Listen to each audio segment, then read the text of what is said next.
चलो strike off वाले chapter से शुरू करते हैं।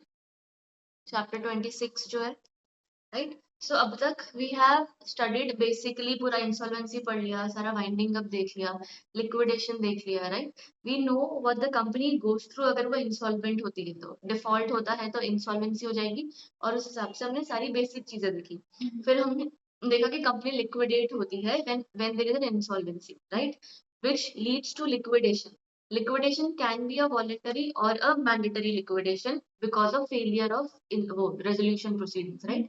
सो वॉलेंटरीली वो कंपनीज लिक्विडेट होती है जो सॉल्वेंट होती है।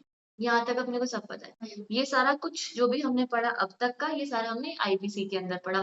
Then we read the chapter of binding up which was regulated under the companies act, right. उसके अंदर हमने एग्जैक्टली पढ़ा कि अच्छा फाइनली जब कंपनी लिक्विडेट यानी कि कंपनीज एक्ट के हिसाब से बाइंड अप होती है तो क्या प्रोविजन है।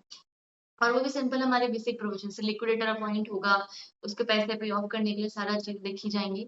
The main difference between a company being wound up and company being liquidated is one is the winding up is regulated और administered by NCLT, however liquidation is not. Liquidation में आप last में खाली dissolution के order के लिए जाते हो। यहाँ तक ठीक है। अब स्ट्राइक ऑफ ना एक ऐसा प्रोसेस है, प्रोसेस भी नहीं, हम स्ट्राइक ऑफ ऐसा कहते हैं कि अब कंपनी है ना इसके अंदर लिक्विडेट हुई है या नहीं हुई है, इसका हमें हम बाद में पता करें।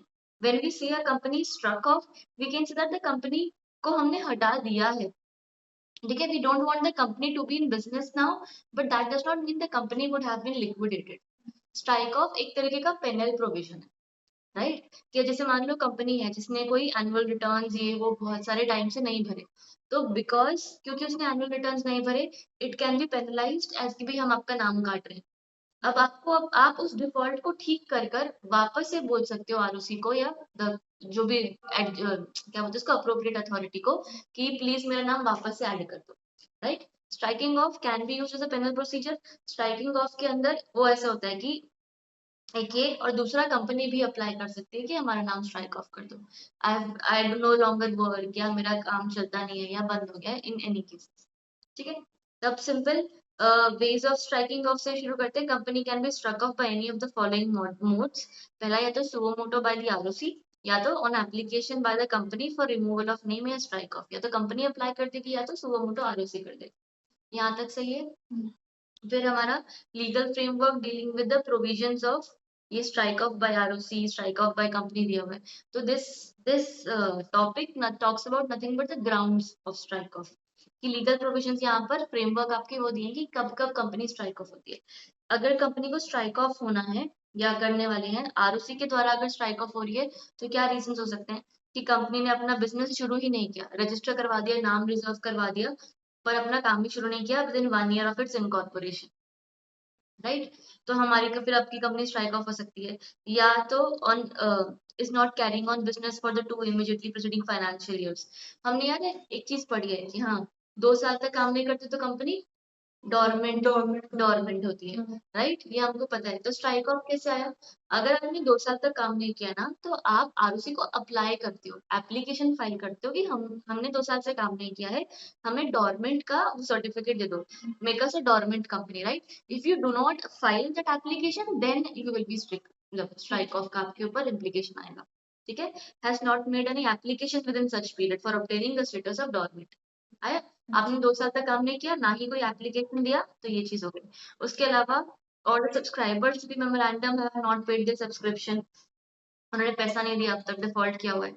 Declaration to this effect has not been filed within 180 days of the incorporation.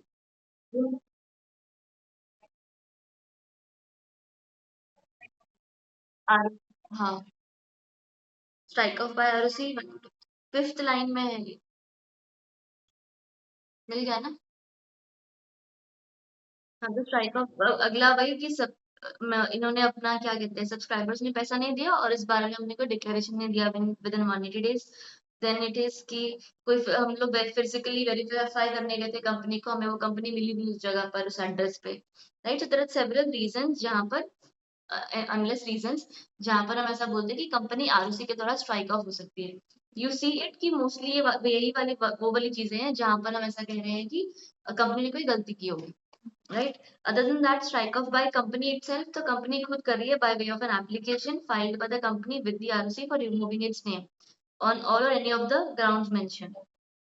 ऊपर वाले above in the sense कि जो भी पेनल्टीज जो भी प्रोविजंस हुए हैं before they take an action against us, हम ही बोल देंगे कि भाई हमारा नाम हटा दो, ठीक है। तो ये भी हो सकता है। उसके अलावा कंपनी में file such an application after extinguishing all it's liabilities, आप सारा अपना पे ऑफ कर दो special and bye way of a special resolution 75% वाले मेजोरिटी के साथ आप करोगे ये, क्या बोलते हैं, आपको रेजोल्यूशन पास करके एप्लीकेशन फाइल कर दोगे आरओसी के पास अलोंग विद फीस कि my name should be strike off now, ठीक है। Registrar shall issue a public notice, of course, क्योंकि कंपनी बंद हो रही है। अगर कंपनी बंद हो गई तो इसके ऊपर कोई इम्प्लीकेशन नहीं रहेगा, लाइबिलिटीज नहीं रहेंगी, कोई तरीके की प्रोविजंस नहीं है, तो जो केसेस नहीं हो सकते एक्सेट्रा, राइट। तो हम सब तरफ से बोलते थे कि if that is the case तो फिर आप पहले पब्लिक नोटिस देंगे सो दैट जनरल पब्लिक के पास ऑप्शन हो कि वो अपने ऑब्जेक्शंस दे सके, इस स्ट्राइक ऑफ के खिलाफ अपने ऑब्जेक्शन दे सके, if any to the proposed application. In case no objection is received after the expiry of the time mentioned in the notice, ROC may proceed to strike off the name from the registrar of companies and shall publish the notice thereof in the official gazette. आ गया easy. अगला, strike off by ROC suo motu. Suo motu मतलब भाई खुद से अपनी मर्जी से साइड, ये वही चीजें हैं, बस वही चीजों को उसने पॉइंट्स में लिख दिया, जो पीछे पैराग्राफ में था वो यहाँ पर पॉइंट्स में है। Fail to come in business, वही ऑपरेशंस 2 साल, मेमोरेंडम हैव नॉट बीन, वो सब्सक्राइबर्स ने पैसा नहीं दिया, not carrying on business etcetera, ठीक है। अब before removal of name, ROC आपको एक नोटिस देगी ना कि भाई देखो हम तुम्हारा नाम स्ट्राइक ऑफ कर रहे हैं, तो आपको एक अपॉर्चुनिटी ऑफ बीइंग हर्ड भी हम देना चाहते हैं, है ना। तो उसमें उन्होंने एक नोटिस दिया है, inform STK1 to the company and all the directors of the company. Jayshree मिल रहा है ना सब? हाँ, तो STK1 में हम उनको नोटिस देंगे कि भाई सुनो हम तुम्हारा नाम स्ट्राइक ऑफ कर रहे हैं। Such notice will contain the reasons for which the name of this company is to be removed from the ROC. Such a notice should be sent to all the directors of the company at the address available by registered post, ठीक है। और last में, on receipt of such notice, company and all directors are required to send the representations along with copies. Representation as such कि अपनी clarifications, अपने reasons, वो सब वो सबमिट कर देंगे along with relevant documental proof जो भी होगा, explaining why the name should not be removed and such representation should be given within a period of 30 days. तो जैसे ही हम आपका नाम स्ट्राइक ऑफ करेंगे, before striking off we will give you a notice, that notice will be in STK1, जिस STK1 का आपको reply करना है in 30 days. Done. Procedure to be followed by ROC बस ये सेम है, सर्विस ऑफ नोटिस, रिप्लाई, फिर उस रिप्लाई का कंसिडरेशन करेंगे, फिर पब्लिक नोटिस जाएगा कि अभी हम स्ट्राइक ऑफ कर रहे हैं, किसी को कोई ऑब्जेक्शन है क्या, फिर स्ट्राइकिंग ऑफ हो जाएगी, realisation, provision for realisation of amount due, कुछ पैसा है जो कंपनी का देना बाकी है या कुछ, या कोई भी तरीके से लाइबिलिटीज पे ऑफ करनी बाकी है, तो उसका लास्टली नोटिस ऑफ डिसोल्यूशन आ जाएगा। आ गया? सही। Then you have service of notice by ROC, ये यही वाले पॉइंट्स को उन्होंने वापस लंबा लंबा लंबा कर रहे हैं, पहले वही पैराग्राफ में दिया फिर वही पॉइंट्स में दिया, अब वो पॉइंट्स को एक्सप्लेन कर रहे हैं। पहले सर्विस ऑफ नोटिस दिया STK1 में, फिर उसका रिप्लाई आया विद इन 30 डेज। कोई कुछ भी नहीं किया बस, ठीक है। उसका रिप्लाई आया 30 दिन में। Consideration of the representation made by the company, वही सेम उन्होंने जो रिप्लाई दिया था उससे आरओसी चेक करेगी, आरओसी सेटिस्फाइड है तो चलो कंपनी चलती रहेगी, अगर सेटिस्फाइड नहीं है तो it will move forward with striking it of. कुछ भी नहीं किया, दिमाग ही नहीं लगाया इन्होंने, बस इन्होंने अपने मर्जी से बस एक चैप्टर उन्होंने जबरदस्ती डाला है। ये उनको था कि एक हमारा लास्ट चैप्टर कुछ ऐसा होना चाहिए कि सब खत्म हो गया, ठीक है। तब स्ट्राइक ऑफ के अंदर हम वही बोल रहे हैं, लास्टली तुम्हारा पब्लिकेशन ऑफ नोटिस कि हम सबको बताते हैं कि अपनी ऑब्जेक्शन दे दो, तो that publication of notice it will be in form STK5। Done है, वो हो गया। फिर इंटीमेशन टू रेगुलेटरी अथॉरिटीज, अब ये एक्स्ट्रा पॉइंट जो है ना, ये एक्स्ट्रा पॉइंट इस बारे में बात कर रहा है कि यार ऐसा हो सकता है ना कि उस कंपनी का, मान लो कोई वर्कमैन कंपेंसेशन एक्ट के अंदर कोई प्रॉब्लम हो, प्रोविडेंट फंड्स में कोई प्रॉब्लम हो, तो PF अथॉरिटी के अंदर प्रॉब्लम है, या तो कोई गवर्नमेंट का टैक्स देने के लिए इनकम टैक्स अथॉरिटीज के साथ कोई प्रॉब्लम है, तो ये सबके पैसे देने बाकी हैं। अगर आज कंपनी को स्ट्राइक ऑफ हो जाए तो may be yes they would be able to get the dues, but मुश्किल हो जाएगा एक नया केस फाइल करना। क्यों? क्योंकि जिसके खिलाफ आप केस फाइल कर रहे हो वो तो एग्जिस्टेंस में ही नहीं है, राइट? तो you won't be able to catch them, और कंपनी है तो सेपरेट लीगल एंटिटी है, किसी डायरेक्टर को, किसी शेयर होल्डर को तो पकड़ नहीं पाओगे। तो in all of those cases हम ऐसा कहते हैं कि बिफोर यू स्ट्राइक ऑफ, इतना बड़ा एक्शन लेने से पहले सबको बताओ। तो एक पब्लिक नोटिस तो हमने दिया ही, अथॉरिटीज को हम अलग से नोटिस दे रहे हैं, ठीक है? Income tax authority, central excise authority, सबको कि अगर आपको कोई ऑब्जेक्शन है तो आज ही बता दो। फिर हम उनका नेम स्ट्राइक ऑफ कर देंगे, रिमूव कर देंगे, अगर 30 दिन के अंदर अंदर कोई ऑब्जेक्शन ना आए तो, ठीक है? रिसीव्ड विद इन 30 डेज वहां पर भी लिखा हुआ है। फिर तुम्हारा provision for realisation of amount due, ये वही ROC before passing in order of strike off check कर लेगा कि भाई जो भी पैसा बचता है उसका सब ले लेगा, ठीक है? Strike off the name should satisfy himself that sufficient provisions have been made for realization of all amounts due to the company and the payment of discharge of liabilities, and सब कुछ is done within the reasonable time. तो before striking of, payment देना और payment लेना दोनों काम हो जाएंगे। लास्टली डिसोल्यूशन होगा, notice of dissolution of the company by ROC. अब सब कुछ हो गया, हम आपको स्ट्राइक ऑफ कर रहे हैं, इस स्ट्राइक ऑफ के बाद आप डिसॉल्व होते हो। स्ट्राइक ऑफ में भी एक उम्मीद होती है कि तुम कल को वापस से शुरू कर सकते हो काम। अगर तुम्हारा नहीं काम शुरू हो सकता है तो हम आपको डिसॉल्व करेंगे। Dissolve is the ultimate death, अब वापस नहीं आ सकता है कंपनी, राइट? तो lastly after expiry of time mentioned in the notice, ROC can strike off the name of the company. आपको हमने टाइम दिया था कि आप कर लो ठीक, या तो आप हमें एक्सप्लेनेशन दे दो या एरर्स ठीक कर लो। अगर आपने नहीं किया तो हम आपको नोटिस देंगे। The notice of striking of the name of the company from ROC and its resolution should be published in the official gazette in STK 7। ये ठीक है। तो ये लास्ट पॉइंट में नोटिस टॉपिक मिसलीडिंग है, इसका पब्लिकेशन है, not just notice but publication of notice,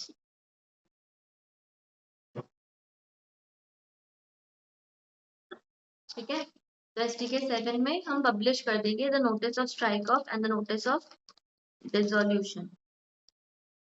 फिर तुम्हारा अगला strike off by way of an application of the company.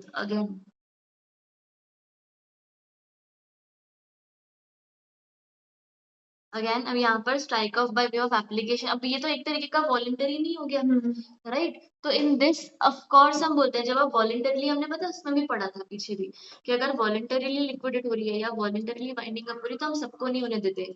हमने बता रखा है कि ये नहीं हो सकता, वो बंदा नहीं हो सकता, राइट? एसएमई में भी पढ़ा था कि हमने एसएमई, जो छोटी छोटी कंपनीज है वो वॉलंटरीली हो सकती है, जो पब्लिकली हेल्ड कंपनीज है वो वॉलंटरी लिक्विडेट नहीं हो सकती। क्यों? क्योंकि पब्लिक इंटरेस्ट इन्वॉल्व है। सिमिलरली जो स्ट्राइक ऑफ होगा, कोर्ट ऑर्डर है या आरओसी ऑर्डर है तो अलग बात है। अगर आप खुद से एप्लीकेशन करो स्ट्राइक ऑफ की, तो अगर आप ये वाले पॉइंट्स हैं, 10 पॉइंट्स दिए हैं, अगर आप ये वाली कंपनीज हो तो आप खुद से स्ट्राइक ऑफ करवा ही नहीं सकते, ठीक है? Type of company which can not be removed under the provisions of this act, यानी कि स्ट्राइक ऑफ के अंदर you can not get yourself removed. पहली listed companies, section 8 companies having charges which are pending for satisfaction. Charges यानी वही आपकी कोई assets मॉर्गेज्ड है, राइट? हाँ हाँ हाँ हाँ। जो हेडिंग है ना, strike off by way of filing an application by the company, company खुद एप्लीकेशन फाइल करके स्ट्राइक ऑफ हो रही है। तो ये टॉपिक उसका है जिसके अंदर ये पॉइंट्स बताए हैं कि ये वाले खुद एप्लीकेशन फाइल करके स्ट्राइक ऑफ नहीं हो सकती, वॉलंटरी नहीं हो सकता, एज यू सेड, ठीक है?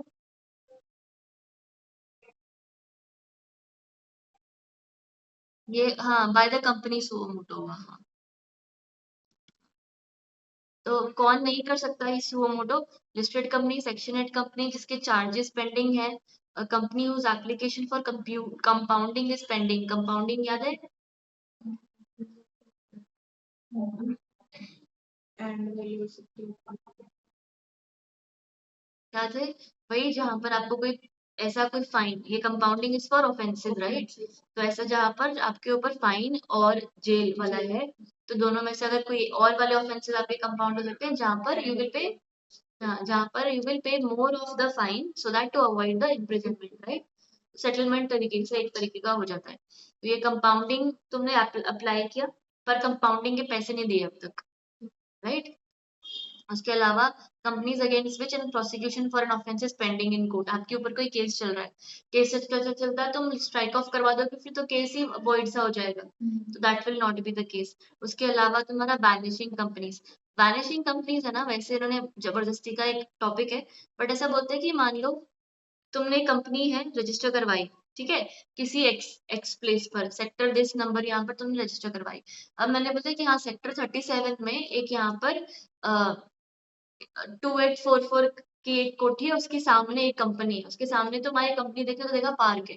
तो ये क्या हुआ कि यहाँ पर तुम्हें एग्जैक्टली समझ ही नहीं आया ना कि ये चल क्या रहा है, right? So when the registered office of the company could not be found and the directors of the company also could not be traceable, ऐसी कंपनीज को वैनिशिंग कंपनीज कहते हैं, ठीक है।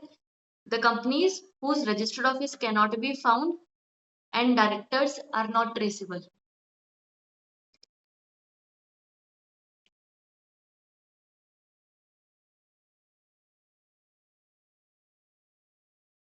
ठीक है, तो ऐसी कंपनीज वैनिशिंग होती है। इन वैनिशिंग कंपनीज को हम स्ट्राइक ऑफ ऐसे नहीं कर सकते हैं, खुद से वो लोग अप्लाई नहीं करेंगे स्ट्राइक ऑफ के लिए।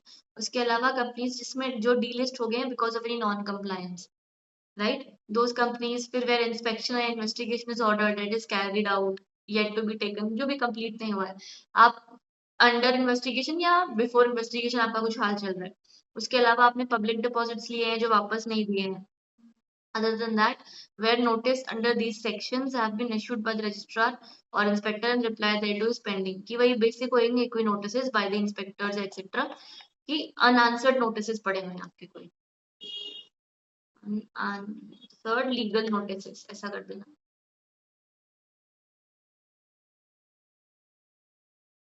ठीक है। तो ये वाली कंपनीज हुई, ये कंपनी खुद स्ट्राइक ऑफ नहीं हो सकती, तुम्हारे कर्म कांड ऐसे हैं कि तुम्हें कोई और ही आके स्ट्राइक ऑफ कर जाएगा, राइट। एक ये वाले हैं, बाकी तुम लिस्टेड हो और सेक्शन 8 हो तो because you such big big companies you can not just be strike off, तो आपका प्रॉपर लिक्विडेशन सब कुछ होगा, राइट। फिर उसके बाद a company through it's BOD can file an application for removal of name of company from the register of companies on the following grounds, कि आप खुद एप्लीकेशन अगर फाइल कर रहे हो थ्रू योर बीओडी, तो ये फॉलोइंग ग्राउंड्स पे फाइल कर सकते हो। आपने बिजनेस कमेंस करना शुरू नहीं कर पाए, सेम पॉइंट्स आ जाएंगे, अब किसी देखा ना अबव वाले, बिजनेस कमेंस नहीं कर पाए, 2 साल से काम नहीं चल रहा, सब्सक्रिप्शन मनी दे नहीं पाए, या तो फिजिकल वेरिफिकेशन आपके ऑफिस का हो नहीं पा रहा है, ठीक है। और before making application to the ROC for removal, आप वो शेयर होल्डर्स का अप्रूवल लोगे 3/4 वाला, वो भी हमने पढ़ा था पीछे, डन है। उसके बाद वापस से वो नेगेटिव लिस्ट आ गई कि ऐसी कौन सी कंपनी है जो अप्लाई नहीं कर सकती, ठीक है। वो कंपनी जिसने पिछले ही अभी वो किया था, the company has done any of the below mentioned activities, अपना नाम चेंज किया था, रजिस्टर्ड ऑफिस एक स्टेट से दूसरे स्टेट में शिफ्ट किया होगा, कोई has made a disposal for value of property or rights held by it immediately before scissor of trade और अदरवाइज कैरिंग ऑन बिजनेस, मतलब क्या हुआ कि मैंने मेरी कोई बहुत बड़ी, if I deal in furniture और मैंने कोई बहुत बड़ी जमीन बेच दी, या कोई मेरे पास आईपीआर पड़ा था, इंटेलेक्चुअल प्रॉपर्टी राइट्स पड़े थे, वो बेच दिए, तो if I sell something for value in which I do not really deal with, right, जिसमें मेरा ऑर्डिनरी कोर्स ऑफ बिजनेस नहीं है, वो मैं अगर बेच रही हूँ, तभी भी आप खुद से उस टाइम पे स्ट्राइक ऑफ की एप्लीकेशन नहीं कर सकते, ठीक है। ऐसे तो नहीं कि पूरी लाइफ में नहीं, हेडिंग ध्यान से पढ़ो, यहाँ पे लिखा हुआ है any time during the previous 3 months, हाँ, वो कंफ्यूज मत हो जाए, इसलिए दिक्कत आ जाएगी, नहीं तो कि ऐसे तो फिर प्रॉब्लम हो जाएगी। तो अगर आपके पिछले 3 सालों में नाम चेंज हुआ है, पिछले 3 सालों में ROC one state to another state shift हुआ है, पिछले 3 साल बोल रही हूँ, सॉरी सॉरी, हाँ मेरी गलती, 3 महीने में नाम चेंज, 3 महीने में आरओसी चेंज, 3 महीने में प्रॉपर्टी आपने कोई बेची है जिसमें आप डील नहीं करते हो, उसके अलावा has engage in any other activity except which is necessary for the purpose of business, जो भी बेसिक काम करने के अलावा आपने कोई काम किया है, उसके अलावा you have made an application for the sanctioning of a scheme of compromise और arrangements and the matter has not been finally concluded, ठीक है। कॉम्प्रोमाइज अरेंजमेंट्स में मेजर्स पर्सपेक्टिव आपका सब कुछ आ जाएगा, मर्जर्स अमेलगमेशंस भी आ जाएंगे, उसके अलावा वो कोई और तरीके का कॉम्प्रोमाइज भी और तरीके के अरेंजमेंट्स भी, उस दिन हम डिस्कस कर रहे थे ना एक दिन कॉम्प्रोमाइज अरेंजमेंट्स क्रिश के साथ, ये उसको बताना है मुझे याद से, ठीक है। तो ये तुम्हारा, उसके अलावा कंपनी बाउंड अप का ऑर्डर पास हो रहा है, तो फिर तो क्या स्ट्राइक ऑफ, ठीक है। बताओ क्लैरिटी है। उसके बाद प्रोसेस अब दे दिया वापस से, इतना बड़ा प्रोसेस जिसका आने का चांस बहुत रेयर होगा, बट ठीक है चलो, सारा ही प्रोसेस है भैया ये चैप्टर, पता नहीं क्यों है बस। तो पहले बोर्ड मीटिंग बुलाओगे अगर आपको स्ट्राइक ऑफ करना, ऑफ कोर्स ये बात है ना, पहले बीओडी डिसाइड करती है, बीओडी डिसाइड करके एक बोर्ड रेजोल्यूशन पास करती है और किसी एक बंदे को ऑथराइज करती है कि तू ये सारा काम संभाल लियो, ठीक है। फिर वो कर लिया, और क्योंकि आप स्ट्राइक ऑफ होने वाले, तो सबसे पहला काम तो आपका यही होगा कि सारे लाइबिलिटीज पे ऑफ कर दो, तो वो कर लोगे। फिर third, every director of the company should sign and execute indemnity bond duly notarised by every director in form STK 3 and affidavit in 4 in case director is a foreign national. इसका मतलब क्या होगा, कि अगर, जैसे कि अगर for example if a company is being strike off, ठीक है, तो हम ऐसा बोल देते हैं कि हर डायरेक्टर एक अंडरटेकिंग साइन करेगा, एक इंडेमनिटी बॉन्ड इस एक तरीके की अंडरटेकिंग ना, कि मेरे वजह से अगर कोई लॉस हुआ है तो उसको मैं पे ऑफ कर सकूं, राइट। तो वो एक तरीके की अंडरटेकिंग साइन करेगा for any losses which might have been incurred by the company due to the directors fault, ठीक है, तो उसकी वो अंडरटेकिंग साइन करता है। आया ये वाली चीज समझ?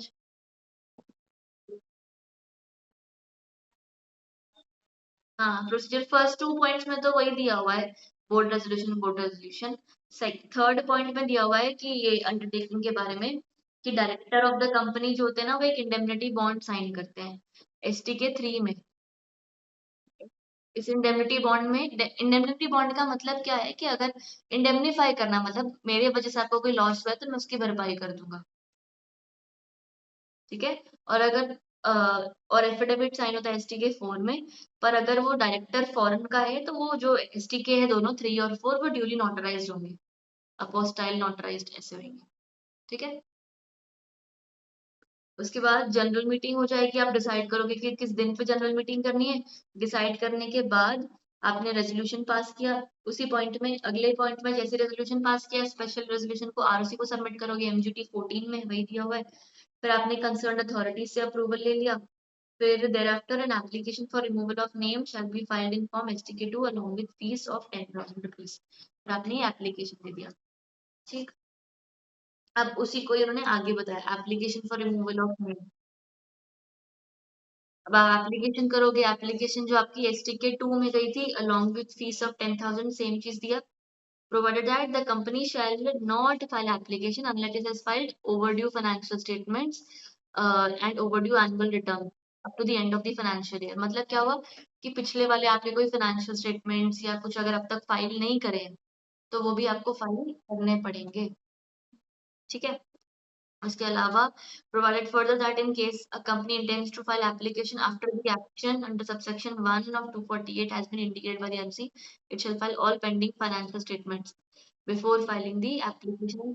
हाँ ठीक है, मतलब अगर आपने कोई वही, for example you have not filed financial statements, और for example you have not filed pending annual returns, आपने फाइल नहीं किए हैं, तो इन बोथ दो cases before filing an application for strike off, file your already due financial statements and annual returns. आया? ऐसे ही मेरे को लग नहीं रहा है इसका वैसे, पर चलो ठीक है। इसका बस छोटा क्वेश्चन आ सकता है कि कंपनी ने एनुअल रिटर्न नहीं फाइल की, क्या नहीं file for strike off GST।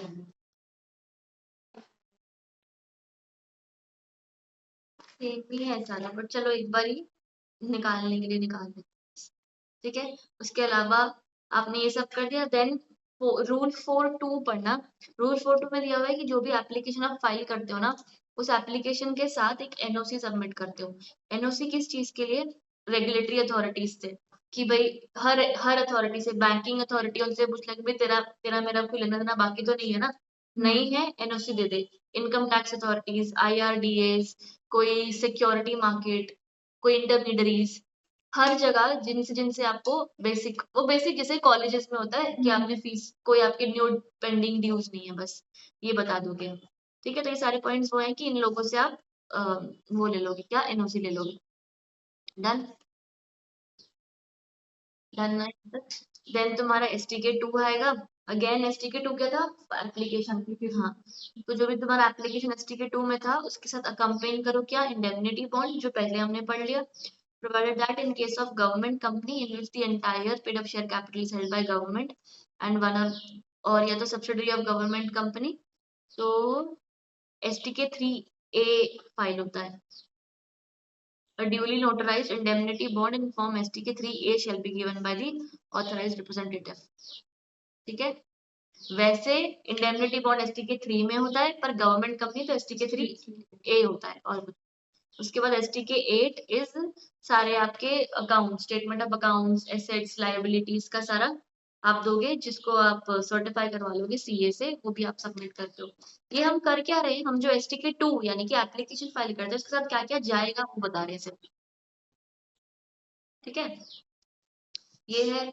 उसके अलावा उसके अलावा एफिडेविट हर डायरेक्टर जो साइन करता है, then statement regarding pending litigation सब आप दे दोगे। जैसे ही आपने रजिस्ट्रार को दिया कि भाई ये रजिस्ट्रार सेंटर फॉर प्रोसेसिंग, वो अपना तुम्हें एप्लीकेशन दी, वो उस एप्लीकेशन को फटाफट प्रोसेस करेगा, डिस्पोज ऑफ करेगा, जो भी उसके साथ मैटर्स होंगे सारे देख लेगा। उसके बाद तुम्हारा रूल 4, अगले पैराग्राफ पर मैं आ रही हूँ। रूल 4 बोलता है कि whether the registrar on examining the application in STK2 finds that it is necessary to call for further information, तो further information क्या कोई डिफेक्ट रिमूव करना है तो डिफेक्ट रिमूव करवा लेगा, जो भी। अगला point, after resubmission of the form और document, if the registrar finds that the form और डॉक्यूमेंट इज डिफेक्टिव और incomplete in any respect, he shall give further 15 days का टाइम देगा कि भाई तू इसको ठीक ठाक करके वापस हमारे पास ले आ। And resubmission of form STK2 जो भी होगा made prior to the commencement of the company is at rear end the point. 2 points बहुत हैं। उसके बाद manner of filing of application, इसमें दिया हुआ है तुम्हारा, the application form STK2 shall be signed by director and duly authorized by the board, fine, and when the director concerned does not have any registered digital वो DSC वाला नहीं है उसके पास, तो physical copy of the form duly shall be signed manually by the director and attached in form STK2 while uploading the form। ठीक है, वैसे form online submit होता है तो आप ऑनलाइन साइन कर देते हो, आपके पास ऑनलाइन सिग्नेचर नहीं है तो फॉर्म को निकालो, डाउनलोड करो, प्रिंट आउट करो, साइन करो, वापस से PDF अपलोड करके अटैच करो। बढ़िया। उसके अलावा उस फॉर्म को PACS भी सर्टिफाई कर देते हैं। फिर नोटिस, क्योंकि हमने फॉर्म सबमिट कर दिया है तो सबको बताना पड़ेगा ना पब्लिक को कि भाई ये कंपनी स्ट्राइक ऑफ हो रही है, कोई ऑब्जेक्शन, वही सेम प्रोसेस है, पब्लिकेशन वाले पॉइंट्स भी सारे सेम है। पब्लिश करोगे यहाँ पर वहां पर सब जगह पर, कब पब्लिश करोगे, बस फॉर्म नंबर देखना, STK 5 और 6 एज द केस में भी। 5 और 6 इन द सेंस, 5 वाला जो होता है वो ऑफिशियल गेजेट में पब्लिश होता है और 6 तुम्हारा न्यूज़पेपर में जाता है, नहीं न्यूज़पेपर सेक्टोरल रेगुलेटर्स के लिए होता है। हाँ 5A ना, 5 in the official gazette, 6 to the sectoral regulators। वो आगे है दोबारा, हाँ यहाँ पे ठीक है। उसके अलावा साइमल्टेनियसली ROC जो है वो सारी अथॉरिटी से अपने पूछ के नो ऑब्जेक्शन ले लेगी। ठीक है, एक क्वेश्चन ही है खाली इस पूरा चैप्टर, एक ही क्वेश्चन है खाली। एक कंपनी का स्ट्राइक ऑफ है, फिर आगे LLP का स्ट्राइक ऑफ है, और कुछ नहीं। बाकी बाहर का डायरेक्टर है तो फॉरेन नेशनल है तो अपोस्टाइल और वो करवा लो, और जैसे नोटिस सब कुछ हो गया तो STK 7 में नोटिस चला जाएगा कि भाई हो गया इस कंपनी का काम। ठीक है, अगला लाइबिलिटीज ऑफ डायरेक्टर्स जो भी हैं, अगर किसी पर्सनली डायरेक्टर मेंबर की कोई लाइबिलिटी है तो इट विल कंटिन्यू। ठीक है, बढ़िया। फिर लिस्ट ऑफ फॉर्म्स 1 2 3 सारे दिए हुए हैं। 5 में पब्लिक नोटिस लिखा हुआ है तो वो पब्लिक नोटिस ऑफिशियल गैजेट का होगा। 5A दोबारा पब्लिक नोटिस लिखा हुआ है, वो पब्लिक नोटिस न्यूज़पेपर में जाता है, वो होगा। 5A वाला public notice is in the newspaper, और 6 वाला जो है it is of the sectoral regulators.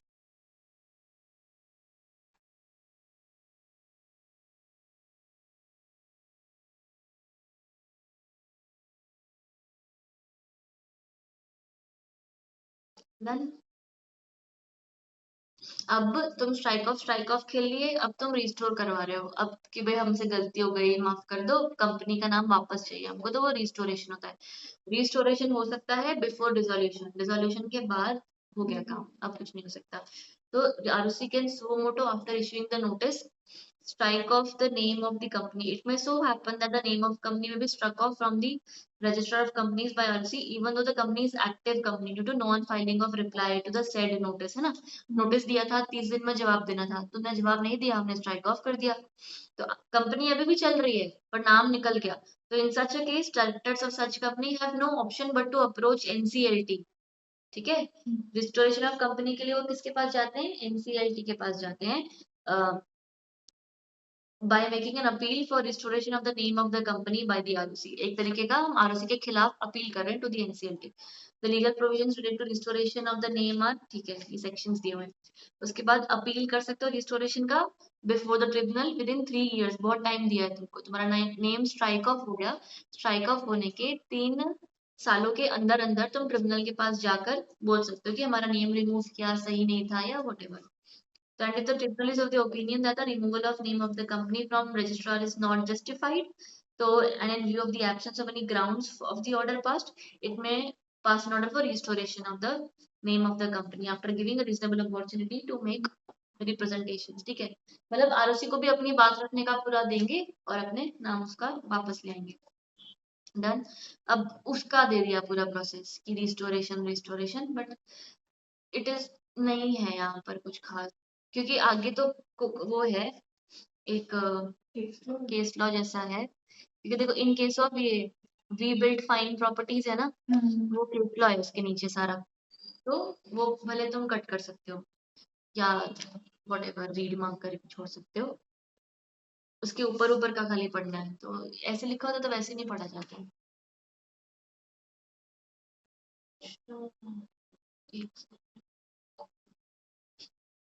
पहले ये खत्म करते हैं. इसके बाद तुम्हारा है हाँ एप्लीकेशन आरओसी में within a period of 3 years from the date of passing the order dissolving the company file an application before tribunal seeking restoration of name of such company and if it is satisfied तो वही कर देगा. NCLT for restoration of name आपने apply कर दिया by company या member या creditor या जो भी, tribunal on the application by any of them having aggrieved by the company having its name struck off from ROC before the expiry of 20 years from the publication in the official gazette of the notice of dissolution, if satisfied that, एक second, कुछ गड़बड़ है ना, the tribunal on an application made by the company member, creditor or workman aggrieved by the company having its name struck off from the registrar of companies before the expiry of 20 years from the publication in the official gazette of the notice of dissolution of the company if satisfied that. ठीक है, मतलब हो सकता है उल्टा था. अगर हम ऐसा कहें कि कंपनी का नाम ये था पहले कि आपको एप्लीकेशन कर देनी है 3 सालों के अंदर अंदर, ये जो 20 इयर्स है मेरे को ऐसा लग रहा है कि एनीबडी जो भी हो ना on application made by company ये वो, तो आपका नाम शायद वो बोलते ना कि 3 साल तक कर सकते हो, पर अगर लेट हुआ तो मैक्सिमम 20 इयर्स होगा शायद, ऐसा होगा. अगर सेटिस्फाइड दैट कि कंपनी का नाम जब स्ट्राइक ऑफ हुआ तो कंपनी फिर भी इन ऑपरेशन है, otherwise it is just that the name of the company may be restored by the ROC may order the company name of the company to be restored to the ROC. Further, tribunal may also pass an order and give such directions and make such provisions as may deem just for placing the company and all other persons in the same position as nearly as in the name of the company not being struck off. ठीक है, मतलब सारी company को वैसे ही position पर ले आओ जैसे कि वो कंपनी कभी स्ट्रक ऑफ थी ही नहीं. जैसे ही उसने ऑर्डर पास किया ROC को within 30 days from the date of the order and on receipt of the order shall cause the name of the company to be restored. ROC 30 दिन के अंदर अंदर आपका रिस्टोरेशन का काम कर देगी. आ गया समझ? उसके बाद LLP अब सेम प्रोविजंस हैं जो LLP में आ रहे हैं. देखो वही लीगल फ्रेमवर्क है, वही strike off by ROC suo motu वाला है, सेम पॉइंट्स हैं, बस इसके अंदर तुम्हारे ना वो हो जाएगा जहां पर डायरेक्टर था वहां डेजिग्नेटेड पार्टनर्स आ जाएंगे. ठीक है, रिप्लाई का तुम जैसे वहां पर, और मेन 2 चेंजेस है वैसे अगर ध्यान दो तो, कंपनी के केस में 30 डेज दिया है, एलएलपी के केस में 1 मंथ दिया है. ठीक है, तो वही नोट आपने उनको नोटिस दिया, उन्होंने रिप्लाई किया, रिप्रेजेंटेशन दिए, पब्लिकेशन आ गया, फिर स्ट्राइक ऑफ हो गया. Provision for realisation of amount due same है, नोटिस फॉर डिसोल्यूशन सेम है. Strike off by way of filing an application similar, meeting कर ली उन्होंने अपनी, तब यहाँ पर बोर्ड मीटिंग नहीं करेंगे, एक सिंपल पार्टनर्स की मीटिंग हो जाएगी। पेंडिंग फाइलिंग सारी अपने कर दी, अप्रूवल ले लिया, फिर डेजिग्नेटेड पार्टनर्स में एग्जीक्यूट एन एफिडेविट, जॉइंटली भी कर सकते हैं क्योंकि सारे पार्टनर सेवरली जॉइंटली लायबल होते हैं। फिर स्टेटमेंट जाएगी उसके अंदर लाइबिलिटीज की कि हमारे पे लाइबिलिटी है नहीं, acknowledgement, income tax return filed है, इनिशियल लाइबिलिटी सारी एग्रीमेंट्स चाहिए, वो सब है। एफिडेविट होएगा आपका कि काम कहाँ से कब क्यों कैसे शुरू हुआ था। पब्लिकेशन हो गया, स्ट्राइक ऑफ हो गया, वापस से realisation, notice of resolution same, liabilities to be continued after striking off same. बाकी इन्होंने रिस्टोरेशन ऑफ एलएलपी में बोला हुआ है, एनसीएलटी के पास नहीं जाते हो आप, हाई हाई कोर्ट के पास जाते हो। अगर एक एलएलपी का नाम स्ट्राइक ऑफ हुआ है ना, तो you can get it restored only by filing a writ petition, that writ petition will be to the high court. अगर फंडामेंटल राइट्स ब्रीच हुए तो to the supreme court as well. आया बस इतना ही, खत्म, डन। डन, इसको बंद करते हैं रिकॉर्डिंग।